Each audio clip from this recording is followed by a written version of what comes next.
पूज्य मालिक को प्रणाम। सभी भाइयों और बहनों को प्रणाम।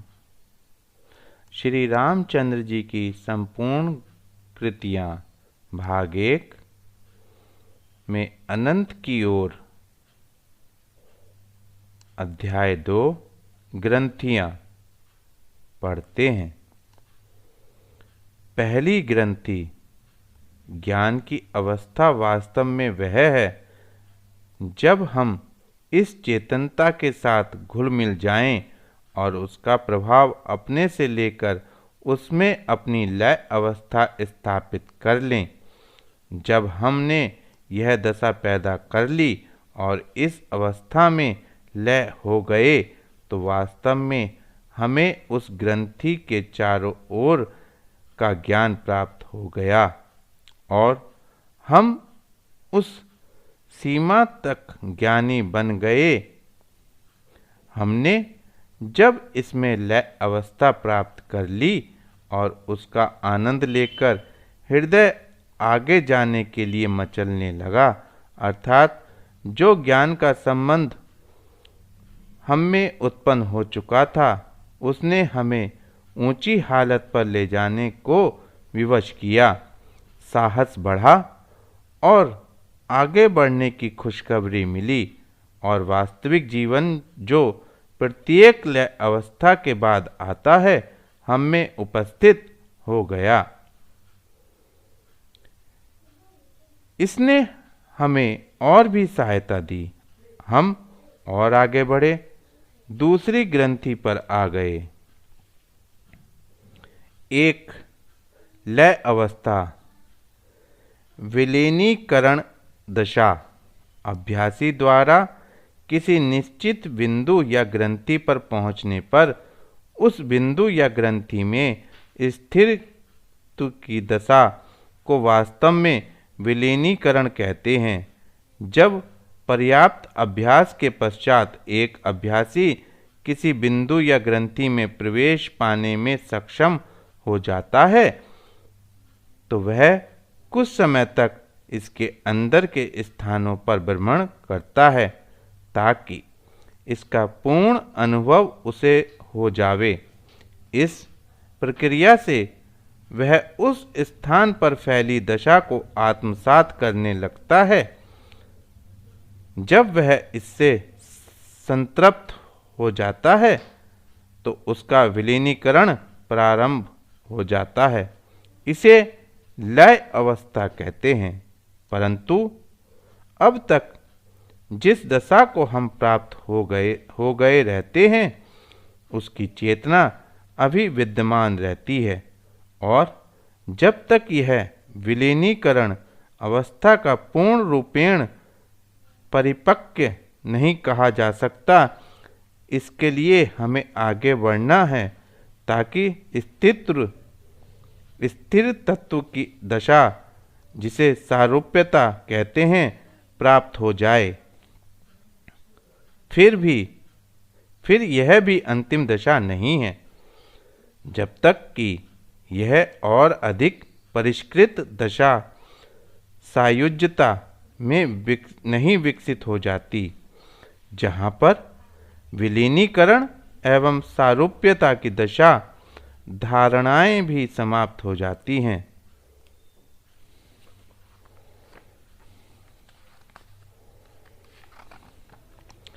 अब तबीयत में उलझन अवश्य है और साथ ही यदि लगन भी अच्छी है और हम उसमें परिश्रम पूर्वक लगे हुए हैं तो आगामी दशा जो पूर्व दशा से श्रेष्ठ है अवश्य आ जाती है। यद्यपि हमें जाना कहीं भी नहीं है परंतु वस्तु निकट ही है, परंतु पहुंचना अपनी अंतिम दशा पर अवश्य है। यदि कोई योग्य गुरु मिल गया और उसने इस विष को खींच लिया तो बस विष की औषधि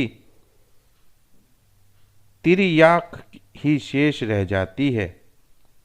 अपने प्रयत्न से लोग पहुँचते अवश्य हैं और बहुत दूर तक, किंतु बहुत समय में।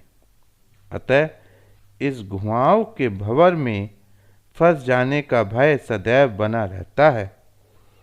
इसी प्रकार अगणित ग्रंथियां हैं और प्रत्येक ग्रंथि पर वही फना, लय अवस्था और बका सारूप्यता की दशाएं आती जाती हैं। अब मैं थोड़ा सा प्रकाश इस प्रथम उपग्रंथि के बाद जो चेतनता है उस पर डालता हूँ। जब हम उस ग्रंथि को पार कर इस चेतनता पर आते हैं तो दुनिया थोड़ी बदल अवश्य जाती है।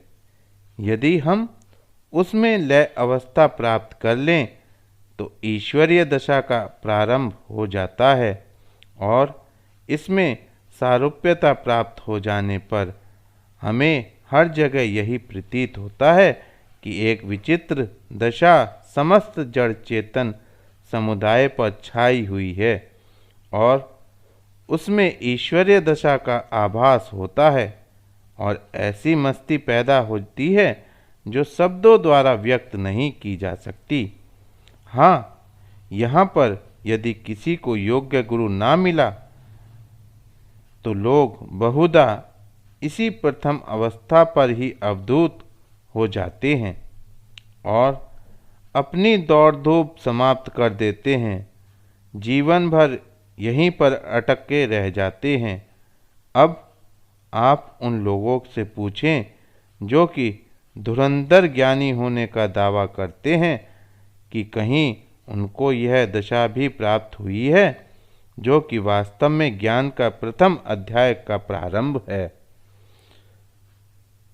अवधूत। अवधूत एक ऐसे व्यक्ति को कहते हैं जो विचित्र प्रकार के पागलपन से दुष्प्रभावित हो जाता है। ऐसी अवस्था में उसकी बातें अक्सर अनगरल होती हैं, उसके कार्य निरर्थक और अद्भुत और उसका सामान्य व्यवहार स्वेच्छाचरिता का होता है।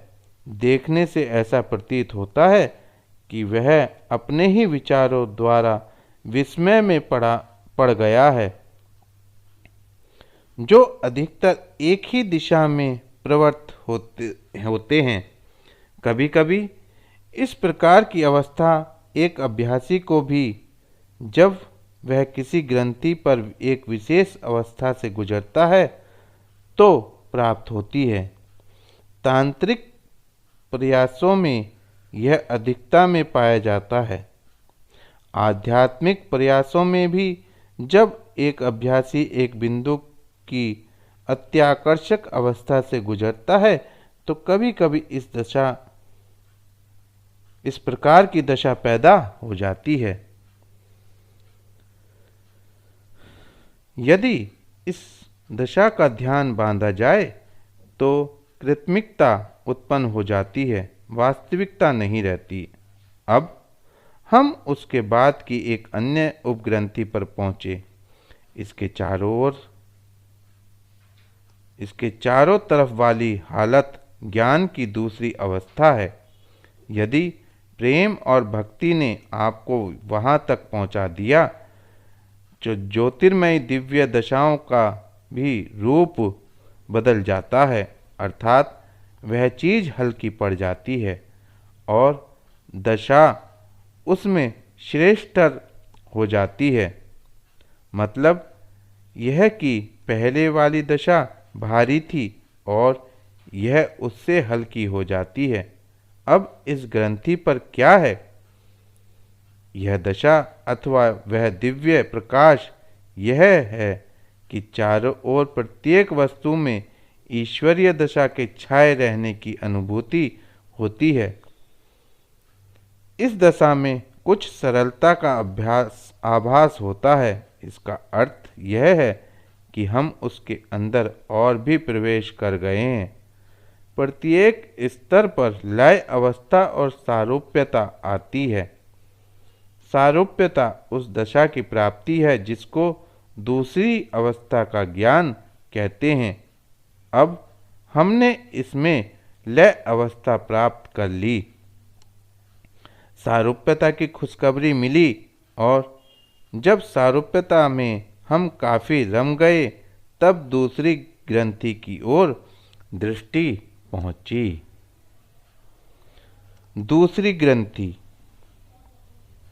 अब यदि हमारे प्रेम ने जोर मारा तो हम उसमें भी घुस पड़े।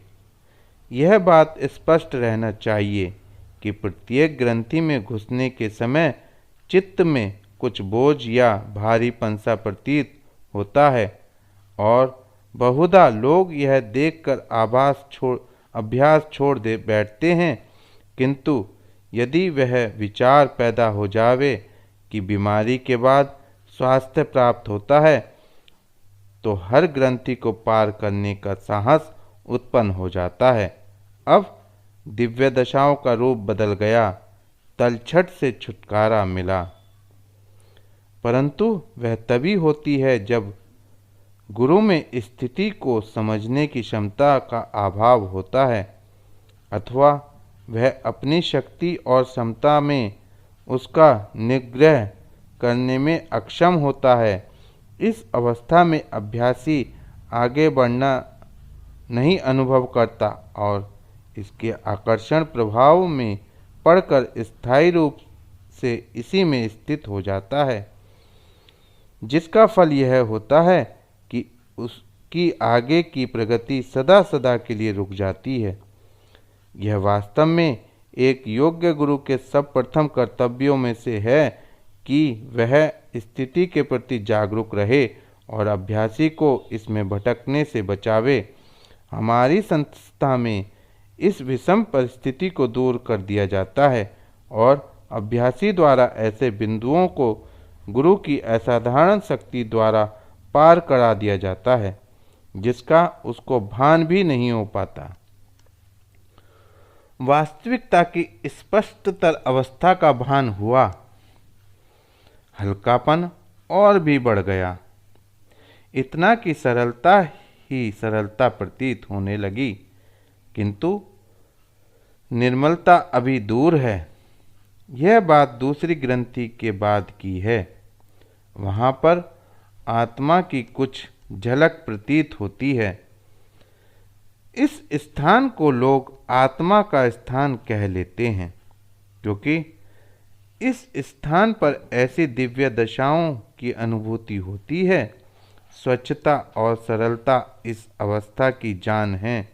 बहुधा समासम दशा प्रतीत होती है। यह उपयुक्त ग्रंथि वाल आत्मा का स्थान है। ऐसी ही अगणित ग्रंथियां लगातार चली गई हैं, जिनका वर्णन व्यर्थ है, क्योंकि इनके बीच का अंतर इतना कम है कि शब्दों द्वारा व्यक्त नहीं किया जा सकता। तात्पर्य यह है कि अब आत्मा के स्थान की दिव्य दशाएं हमारे समकक्ष खुल रही हैं। हमें इस स्थान की हैसियत का ज्ञान हो जाता है।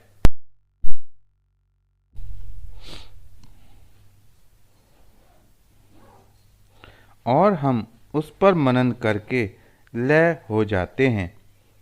अब यह पहला आवरण हटता है, अर्थात हमको आत्मा की महक आने लगती है और वैसा ही दृश्य अंदर और बाहर नजर आने लगता है।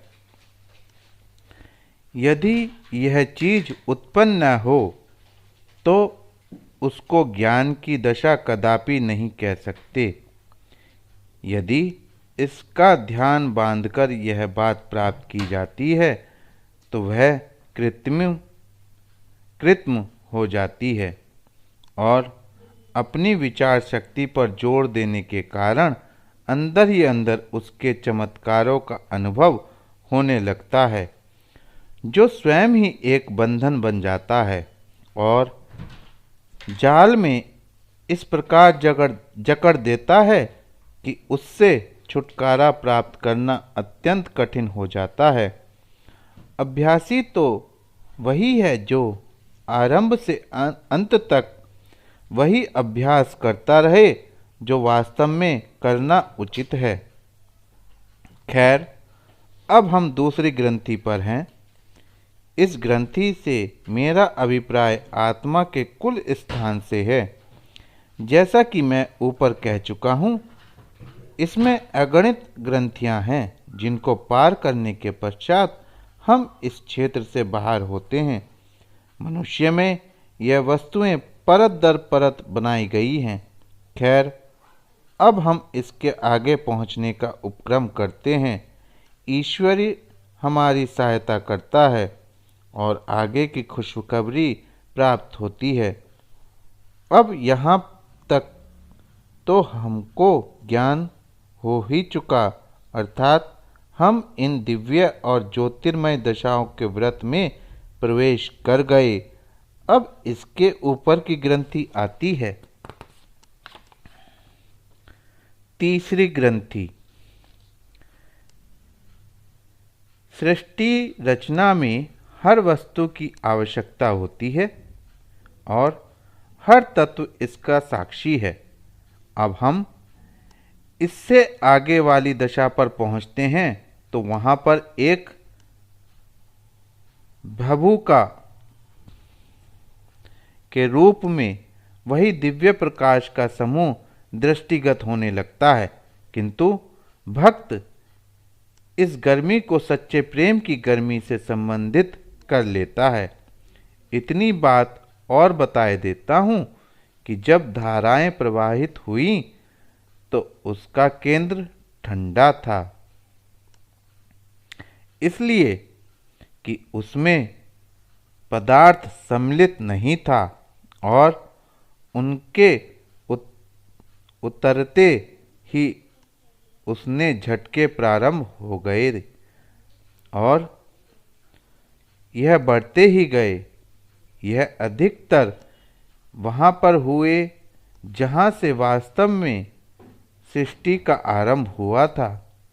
इसको समझने के लिए यदि हम 3 भाग कर लें तो बात और भी स्पष्ट हो जाएगी।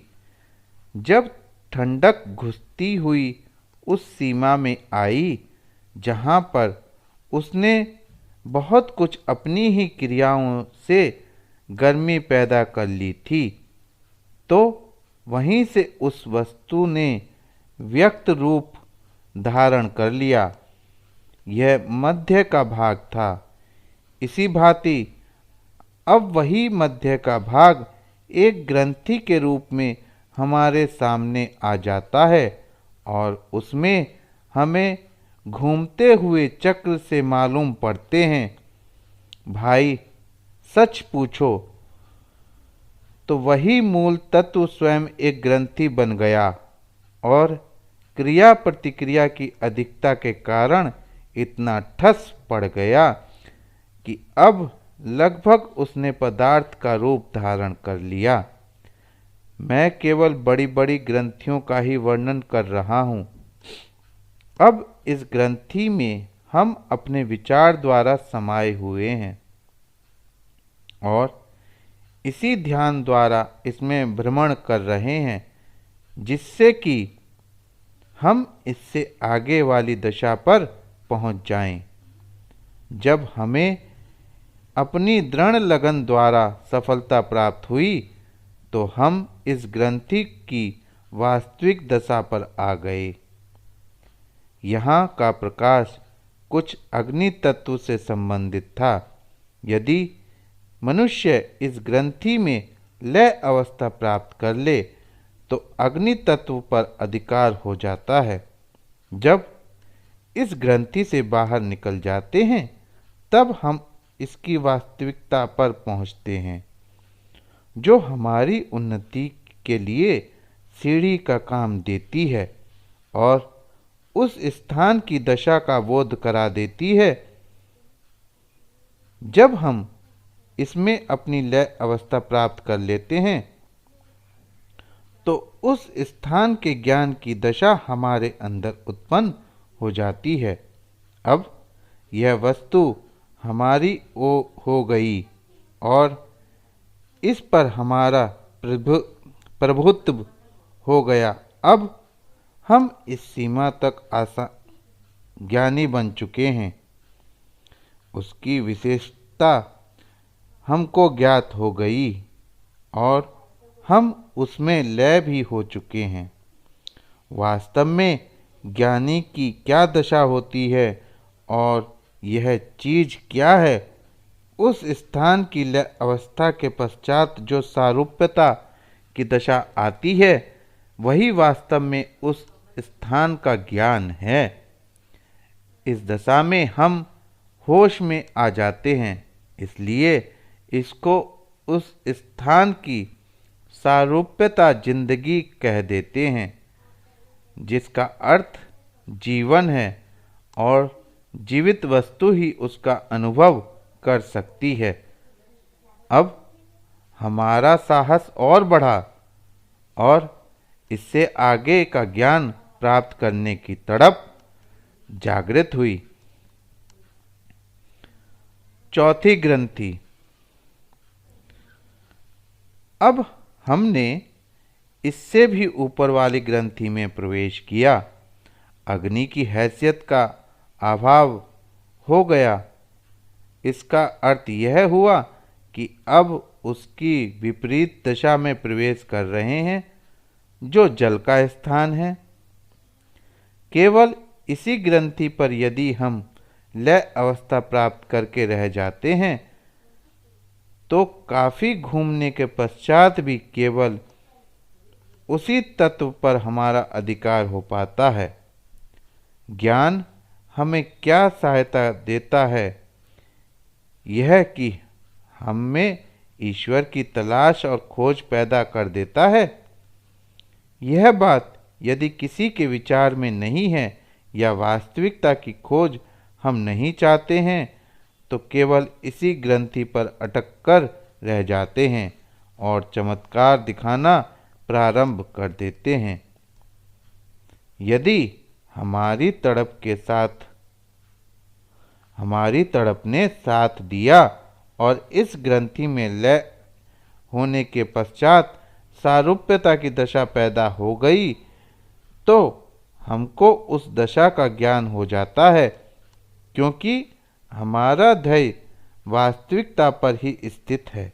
इसलिए उस ग्रंथि पर अधिकार होते हुए भी हमारी दृष्टि इससे काम लेने की ओर नहीं जाती। इसका गुण इतना शांतिमय है कि जैसे जल को देखकर ताजगी का अनुभव होता है। जब इस ग्रंथि में लय अवस्था प्राप्त करके सारूप्यता की दशा पर आ जाते हैं, तो हमें उस हालत का ज्ञान प्राप्त हो जाता है। एक बात लिखने से रह गई, जो हर ग्रंथि के बाद पैदा होती है।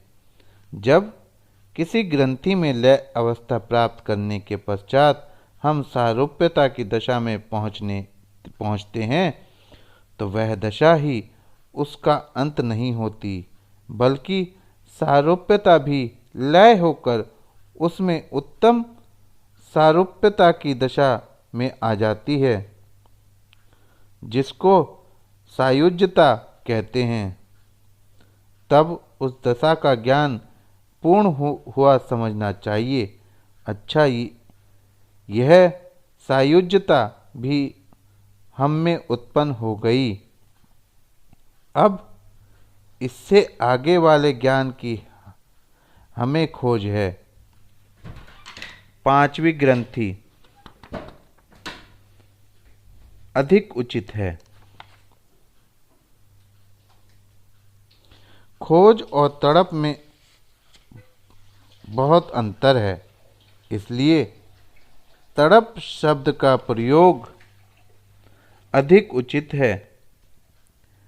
यह तड़प हमें पांचवी ग्रंथि पर पहुंचाती है और वह हालत पैदा कर देती है जो इन चारों ग्रंथियों में सबसे उत्तम है। अब हम उस ग्रंथि पर पहुंच गए और उसमें सैर और भ्रमण करने की हालत पैदा हो गई। वहाँ की बातें भी हमारे अनुभव में आने लगी। हमने अपना आसन वहीं पर जमा दिया। अतः हमारे ज्ञान का वैसा रूप भी पैदा हो गया और यह चलता रहा। अंत में वह समय आ गया कि उसकी सैर की हालत में हमने लय अवस्था की दशा पैदा कर ली। तब हमको उसकी लय अवस्था में जाने का सुअवसर मिला। यहाँ की दशा कुछ विचित्र है। इस अवस्था में वायु के तत्व हमें अधिकार हो जाता है। वायु के तत्व पर हमें अधिकार हो जाता है, मगर वह वायु बदली हुई होती है। इसमें झोंके नहीं होते, अपितु कुछ वस्तु अधिक ताजगी देने वाली होती है। यहाँ पर अभ्यासी की दो दशाएं पैदा होती हैं, कभी ज्ञान अवस्था से, कभी वास्तविक ज्ञान अवस्था में जाने पर कुछ दुख सा प्रतीत होता है और आंसू निकल पड़ते हैं, और कभी वहाँ की वायु वर्तमान दशा का अनुभव प्रदान करके एक प्रकार की प्रसन्नता पैदा कर देती है, जो कभी कभी रोने और हंसने के रूप में व्यक्त हो जाती है। हमारे यहाँ अभ्यासी को इस अवस्था पर अधिक रोका नहीं जाता, बल्कि मालिक अपनी इच्छा शक्ति और आत्मिक बल से उस अवस्था की वास्तविक सारूप्यता की दशा उत्पन्न करके उसे आगे ले जाते हैं। अच्छा, वह समय भी आ गया जब हम इसमें सारूप्यता की पूर्ण अवस्था प्राप्त करके आगे बढ़े। पिंड का ज्ञान अब हमें हो गया। हर ग्रंथि पर ध्वनि है, और जितनी ऊंची अवस्था की ग्रंथि है उतनी ही ध्वनि मधुर होती जाती है। पिंड में यह ध्वनि तीव्र होती है। यदि कोई मनुष्य केवल इन ग्रंथियों पर अथवा इनके उतार चढ़ाव पर ध्यान देता है, तो उस जगह के चमत्कार और सिद्धियां उस मनुष्य में आ जाती हैं। पांचों ग्रंथियों में ध्वनि कुछ मिलती जुलती है, परंतु वे विभिन्न प्रकार की हैं। इसको पंचाग्नि विद्या कहते हैं, जो रावण को पूर्णतः सिद्ध थी। पंचाग्नि विद्या पृथ्वी, अग्नि, जल, वायु और आकाश, ये पांचों तत्व पिंड देश के 5 बिंदुओं से घनिष्ठ रूप से संबंधित हैं। वे बिंदु मनुष्य शरीर से में छाती के क्षेत्र में स्थित हैं। इन बिंदुओं पर स्वामित्व का अर्थ है उनसे संबंधित शक्तियों का पूर्ण नियंत्रण। सभी द्रव्यात्मक शक्तियाँ प्रत्यक्ष अथवा परोक्ष रूप में उन तत्वों की शक्तियों से संबंधित हैं। परंतु भाई, मैं किसी को राक्षस तो बनाना नहीं चाहता और न चमत्कारों की ही ओर ले जाना चाहता हूँ, तो इसलिए इस चीज को नहीं खोलता। जो उस पर जाना चाहे स्वयं प्रयत्न करे। उन जगहों का स्पंदन ऐसा ही है जो ध्वनि का अनुभव प्रदान करता है। दशा के अनुसार ध्वनि तीव्र और मंद अवश्य होती जाती है। छठी ग्रंथि अब हम ब्रह्मांड की ओर अग्रसर होते हैं। हमारी दौड़ अब छठी ग्रंथि पर पहुंच गई, जहां से ब्रह्मांड का प्रारंभ होता है। एक बात मैं और लिख देता हूं कि पिंड की इस दशा पर पहुंचे हुए अभ्यासी का जन्म, यदि उसने ब्रह्मांड के क्षेत्र में पैर रख दिया हो, इस संसार में नहीं होता। इस ज्ञान से बस इतना ही लाभ है। छठी ग्रंथि पर आते ही दिव्य प्रकाश का रूप परिवर्तित हो जाता है और उसमें पदार्थ का प्रभाव कम हो जाता है। अब एक बात यह भी है कि या तो हम छठी ग्रंथि पर रुककर पहले वाले सिद्धांत से आगे बढ़ें, या यदि कोई अच्छा गुरु मिल गया हो तो वह छठी ग्रंथि पर अधिक नहीं रोकता। वहाँ की दशा पैदा करा के सात्विक ग्रंथि में अभ्यासी को प्रवेश करवा देता है, और जो अपने आप चलते हैं वह इस छठी ग्रंथि पर ही लय व सारूप्यता स्वयं करते हैं। इसका परिणाम यह होता है कि वहाँ के चमत्कार और प्रकाश इतने आकर्षक हैं कि अभ्यासी का मन ऊपर की सात्विक ग्रंथि पर जाने को नहीं चाहता। इस छठी ग्रंथि पर काफ़ी प्रकाश है और धुंधलापन भी अनुभव होता है, मगर हम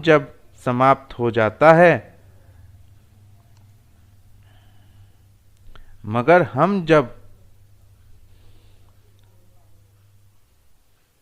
छठी ग्रंथि की सारूप्य की दशा पैदा कर लेते हैं तो धुंधलेपन का अभ्यास समाप्त हो जाता है।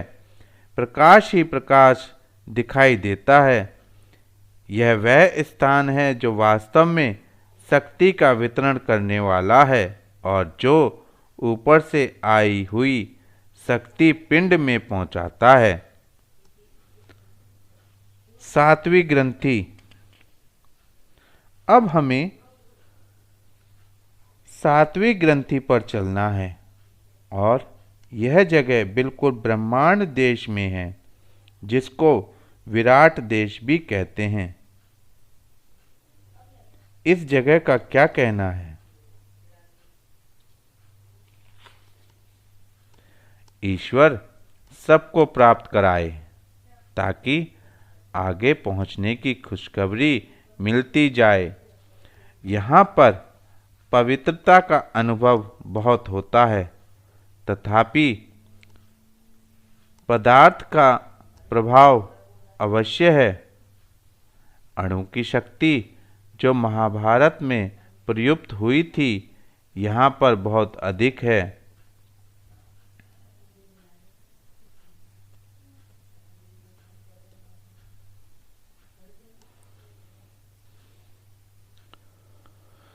योगी को इस दशा पर पूर्ण रूप से अधिकार कर लेना उचित है।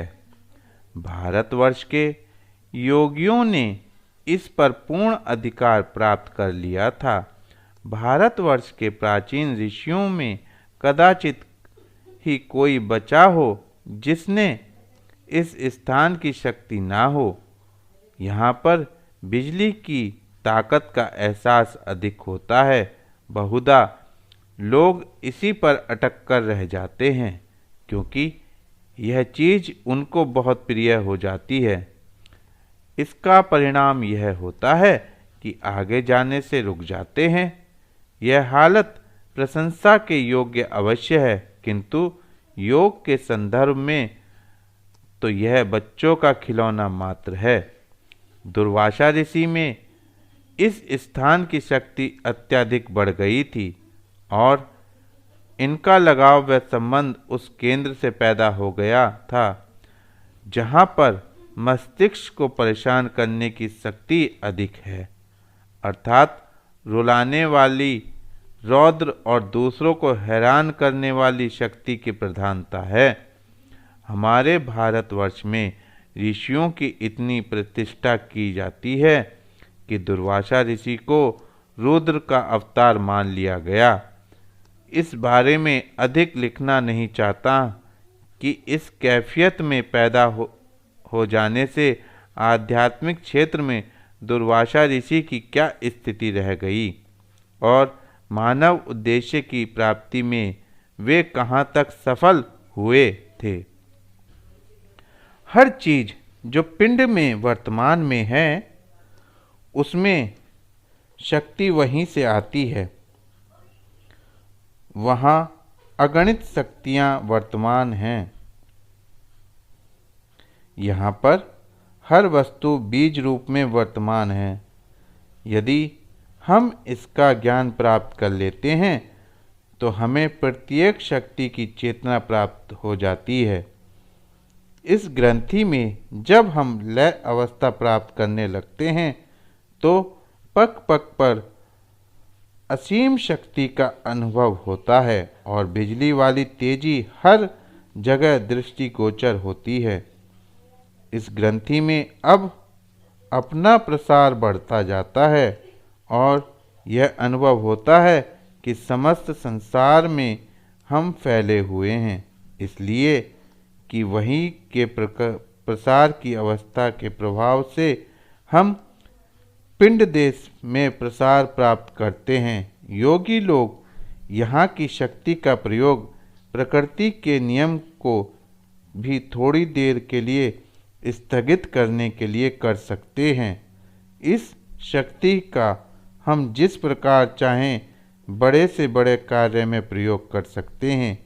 यदि हम इसे पूर्ण रूप से लय अवस्था प्राप्त कर लें तो गोला बारूद की शक्ति को यहाँ की शक्ति से क्षीण कर सकते हैं। इस संसार में होने वाली घटनाएं सबसे पहले यहीं पर घटित होती हैं और हम इसको होने से पहले पढ़ सकते हैं।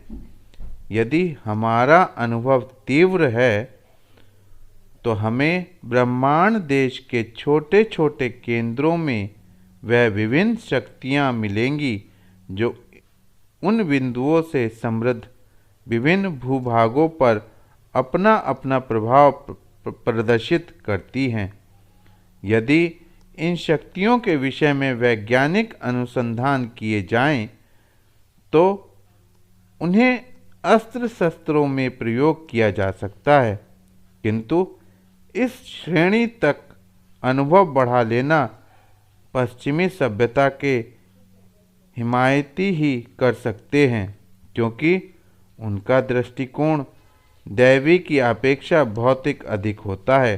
पर योगी इस ओर ध्यान नहीं देते, इसलिए कि उनका ध्येय ईश्वर प्राप्ति होता है और वह उसकी शक्ति का संसार में अच्छाई पैदा करने के लिए प्रयोग करते हैं। वह स्थितियां निसंदेह इसके अपवाद हैं जहाँ पर नियति स्वयं संसार में विनाशकारी प्रयोग चाहती है और यह होता रहता है। यह इतना बड़ा क्षेत्र है कि यदि हजारों वर्ष सैर की जाए तो भी शायद काफ़ी न हो। इसकी सैर उस समय संभव है जबकि पथ प्रदर्शक ऐसा मिल जाए जो अपनी शक्ति से जल्दी सैर करवा दे, और हमें ऐसे गुरु की इसलिए आवश्यकता है कि हमको उन सब ग्रंथियों को पार करके अपने ध्येय पर पहुंचना है। इसी क्षेत्र से उसे सर्वत्र वितरित करने के लिए प्रकाश मिलता है। चंद्रमा, तारागण और नक्षत्र सभी को प्रकाश यहीं से मिलता है। अब हमारे लिए आवश्यक हो जाता है कि हम अपने आप को इस ग्रंथि में लय कर लें और इस रूप में हम इसमें घूम लें कि हमको कुछ अधिक ज्ञान हो जावे, इसलिए हम ऐसा ही करते हैं और लय होने के बाद उसकी सारूप्यता की दशा में जाने का प्रयत्न करते हैं। यह भी एक ऐसा बिंदु है जहाँ कि लोग अवधूत हो जाते हैं और वहाँ की दशा इतनी मनोहर अथवा चित्ताकर्षक प्रतीत होती है कि आगे जाने को जी ही नहीं चाहता। मगर खैर, हम किसी प्रकार से लय अवस्था प्राप्त करने के बाद उसकी सारूप्यता की दशा में प्रवेश कर जाते हैं तो दृश्य बदल जाता है और हमको उस स्थान का ज्ञान हो जाता है। विशुद्धता रहती है, परंतु इसमें कुछ तीव्रता अवश्य होती है, इसलिए उसमें कुछ शक्ति भी अवश्य होती है। आजकल के ज्ञानियों से पूछा जावे कि वह किस पर्दे के ज्ञान तक पहुँचे हैं। यद्यपि सच तो यह है कि वास्तविक ज्ञान की दशा अब भी उनमें नहीं आई। खेद की बात यह है कि लोग अपने आप को ऐसे रूप में प्रस्तुत करते हैं जो वास्तव में उनकी दशा नहीं होती। या तो वह इस वस्तु को गलत समझते हुए या अपनी महत्ता दिखाने के लिए वैसा कहने लगते हैं, इसलिए कि आँखों वाले लोग बहुत कम मिलते हैं। और भाई, यदि कोई इन वस्तुओं को देखने वाला मिल भी गया तो उस पर विश्वास कौन करे। वही लोग सब मिलजुल कर उसकी बात न मानने पर तैयार होंगे। भाई, कितना अच्छा स्थान है, इस ग्रंथि की प्रशंसा क्या की जावे। यदि इसकी दशा विस्तार पूर्वक लिखी जावे तो विषय बहुत बड़ा हो जाएगा। कृष्ण चक्र की प्रशंसा जो कुछ पुस्तकों में दी है उसमें यही की शक्ति वर्तमान थी। अब मैं इस ग्रंथि में घुसकर कुछ बातें और बतलाता हूँ। अभ्यासी जब इसके रहस्य में आता है तो वहाँ पर उसे एक प्रकार की घूमती हुई चक्राकार वस्तु का अनुभव होता है जिसमें इतनी शक्ति है कि यदि उसकी पूरे तौर से किसी बड़ी से बड़ी चीज पर लगा दिया जावे तो वह केवल हिल ही नहीं जावेगी बल्कि उसके टुकड़े टुकड़े हो जावेंगे। अभ्यासी जब इस दशा में आता है तो उस दशा के अंदर भी उसकी अन्य बहुत सी बातें मिलती हैं। अब यह शांति कैसे पैदा हो गई? विभिन्न ग्रहों के एक स्थान पर स्थित हो जाने से एक प्रकार की शक्ति पैदा हो जाती है जो कि उनकी अपनी अपनी जगहों पर स्थिर रहती है। इस ग्रंथि पर पूर्ण अधिकार प्राप्त करने पर यह शक्ति उत्पन्न हो जाती है। पूर्ण अधिकार प्राप्त कर लेना और कुछ भी नहीं है बल्कि इसमें अपने आप को लय कर देना है। इस प्रकार की स्वतः दवा की भांति शरीर में घुल मिल जावे।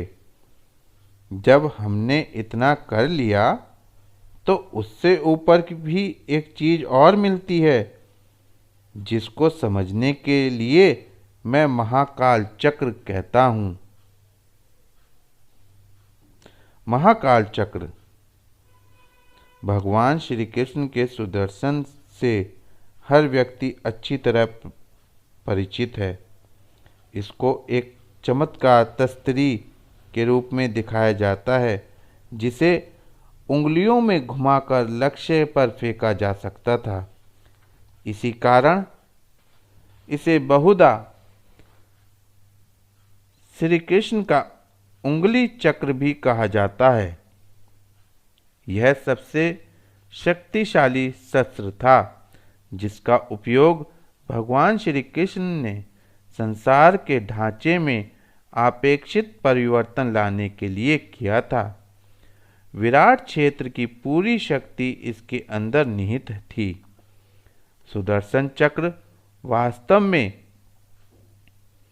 श्री कृष्ण के पास किसी तस्त्री के रूप में भौतिक यंत्र नहीं था, बल्कि चक्कर काटती हुई एक सूक्ष्म शक्ति थी जिस पर उनको पूर्ण नियंत्रण था। महाकाल चक्र सुदर्शन चक्र से अधिक शक्तिशाली है।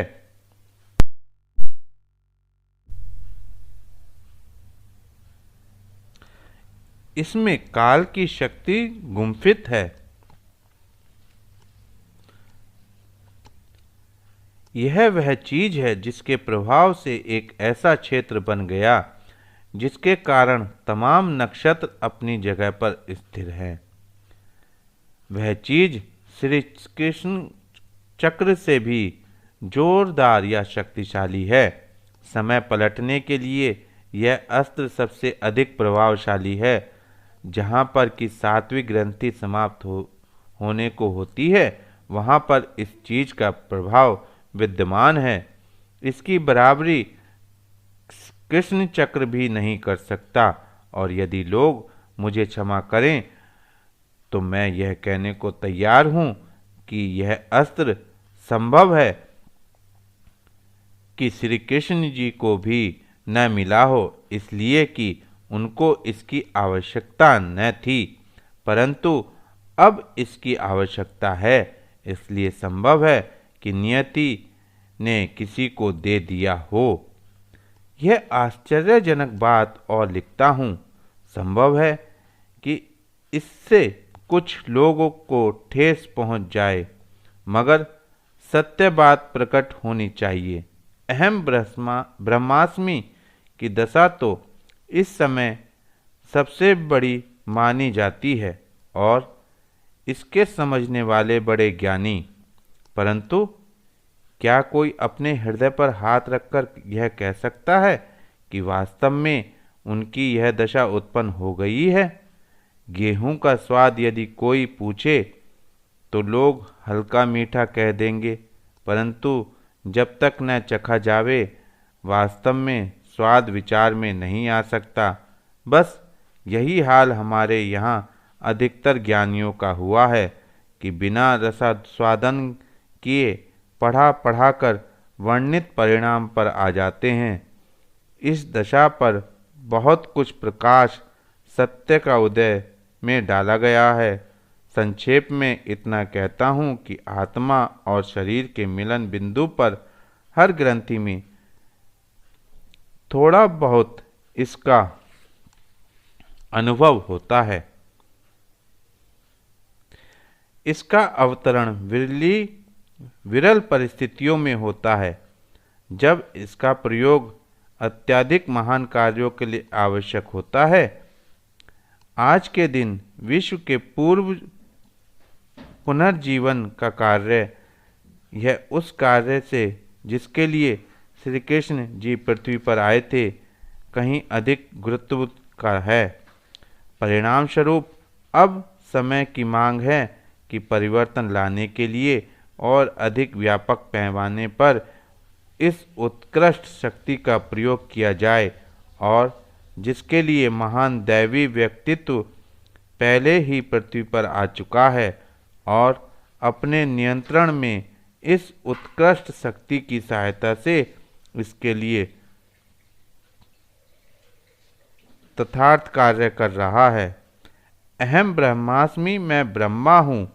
आजकल के तथाकथित ज्ञानी का यह संभवतः सबसे सामान्य चिन्ह है, जो दूसरों को अपनी उपलब्धियों का सिक्का जमाने के लिए इस प्रकार के पद समुदायों को यंत्रवत उच्चारित करता हुआ भ्रमण करता रहता है। वास्तव में इस प्रकार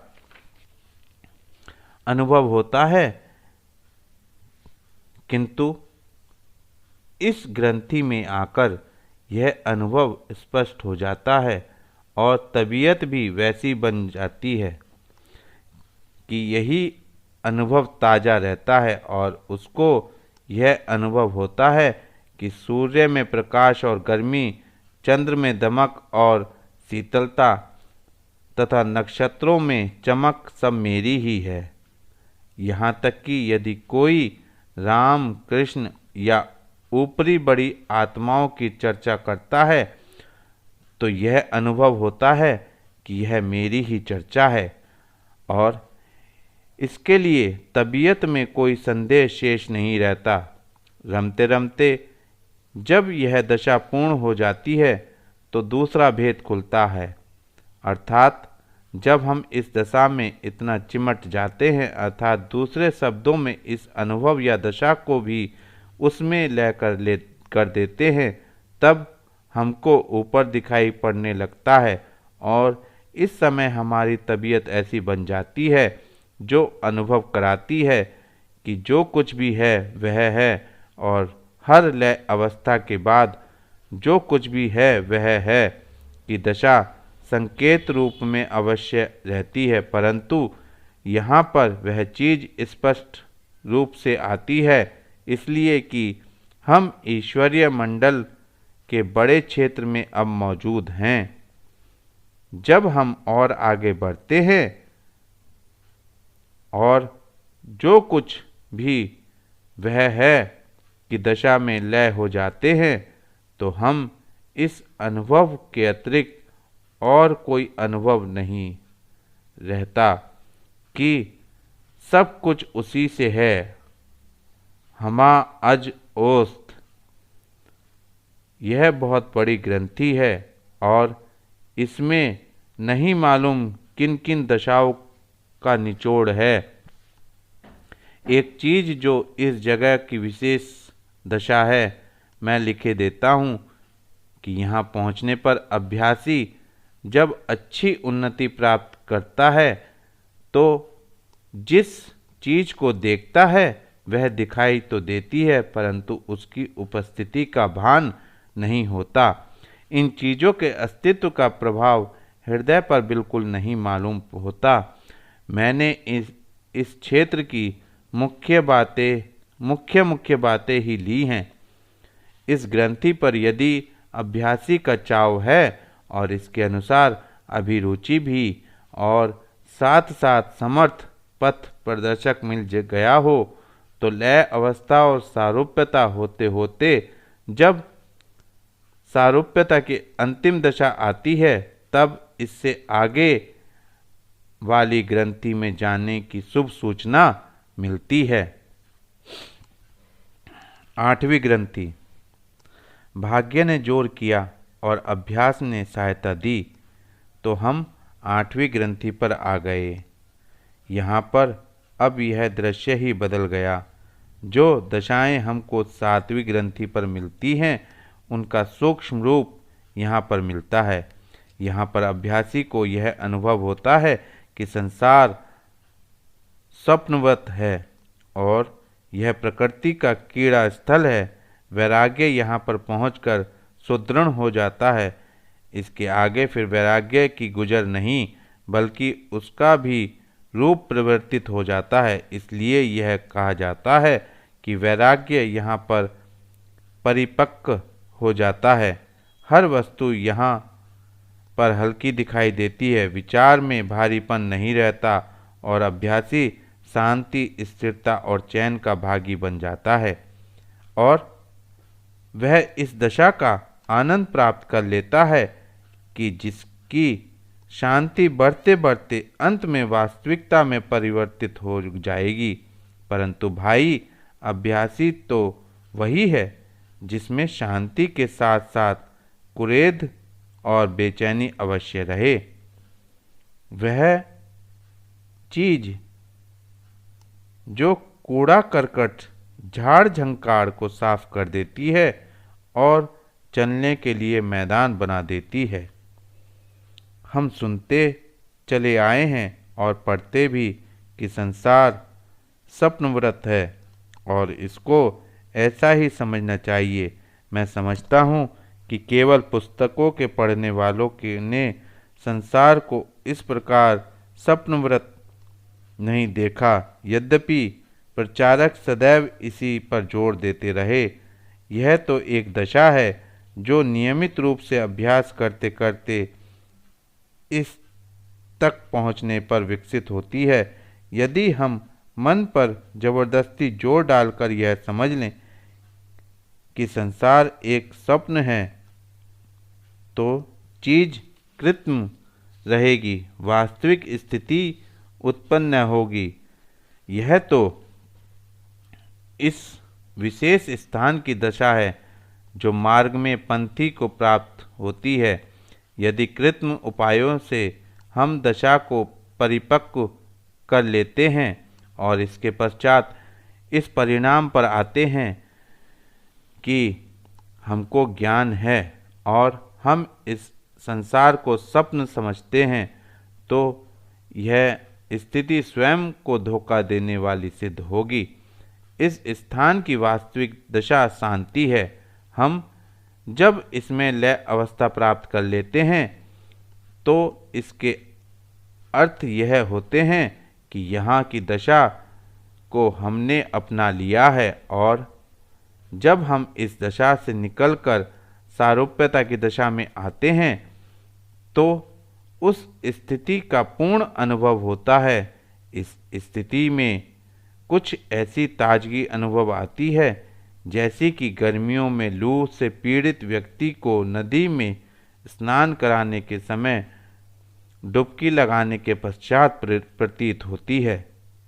अब हम सारूप्यता की दशा में आ जाते हैं, या यूं कहो कि हम यहाँ की जिंदगी में जिंदा हो गए और फिर इस जिंदगी को भी लय कर दिया। तो फिर जो स्थिति उत्पन्न होती है वह नवी ग्रंथि पर पहुंचने का शुभ संवाद देती है। नवी ग्रंथि। अब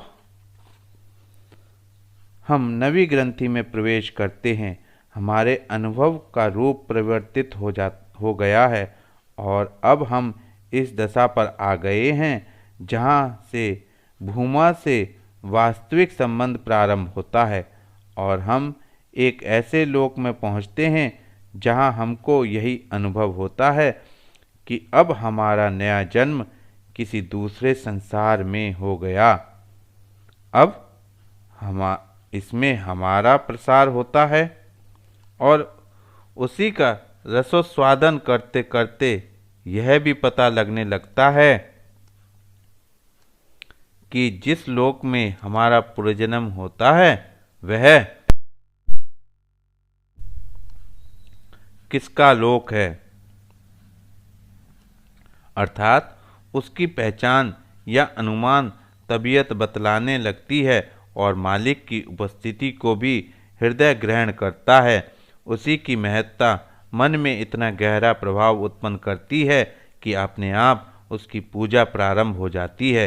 इसलिए इस दशा में आने से पहले सांसारिक क्रियाशीलता लगभग समाप्त हो चुकती है और मालिक और सेवक का संबंध ही सामने रहता है। वह मालिक और हम सेवक, इसका ही अनुभव इस ग्रंथि पर रहता है और उसी के अनुसार मालिक की मौजूदगी और उसका सम्मान हर स्थान पर दृष्टिगत रहता है। अपनी दशा एक अजीब अधीनता की होती है और तबीयत एक विचित्र नरमी रहती है। यहाँ पर द्वेष भाव समाप्त हो जाता है और वास्तव में अब यहाँ पर ईश्वर की पहचान, दैवी ज्ञान का प्रथम पाठ प्रारंभ हो जाता है। इस स्थान से अपना अस्तित्व मिटना शुरू हो जाता है और जितना ही अधिक हम इस स्थान में घुस पाते हैं उसी सीमा तक हम अपना अस्तित्व मिटाने में सफल हो जाते हैं। दर्शन दीदार की झलक यहाँ से प्रारंभ होती है। अब अपनी दशा क्या होती है, यदि आपको और स्पष्ट किया जाए तो यह बहुत कुछ हनुमान जी की दशा से मिलती जुलती है कि जब कोई उनको उनकी शक्ति का भान कराता है तब उनकी हालत उभार पर आती है, वैसे वे विस्मृत से रहते हैं। अभी और आगे चलिए। हर स्थान पर लय अवस्था और सारूप्यता का संबंध है। कहीं पर लय अवस्था है तो कहीं पर सारूप्यता। अब यह दशाएं अपने अपने क्रम से लय होकर सारूप्यता में पहुंच जाती हैं और सारूप्यता भी जब लय अवस्था पर आ जाती है तब 10वीं ग्रंथि पर पहुंचने का शुभ संवाद मिलता है। 10वीं ग्रंथि। अब हम इस 10वीं ग्रंथि पर पहुंच गए तो 9वीं ग्रंथि ने करवट ली और उसका रुख परिवर्तित हो गया। अब बंदगी के इतने अभ्यस्त हो गए कि उसके घर को अपना घर समझने लगे, अर्थात यूँ कह लीजिए कि हमें सब कुछ स्वामित्व की गंध आने लगी। परंतु यह चीज़ कृत्रिम नहीं है, यह 10वीं ग्रंथि की दशा है जो वहाँ पहुंचकर स्वयं आना ही चाहिए। यहाँ पर यह दशा हो जाती है कि मालिक का सामीप्य बढ़ने पर उनका प्रभाव अपने में अनुभव होने लगता है। जैसे नदी के निकट जाने पर तथा उसका बहाव देखकर अपनी तबीयत में बहुधा स्वयं तरंगे उठने लगती है, वही दशा यहाँ पर अभ्यासी को अनुभव होती है और वह अपना सम्मान खुद करने लगता है।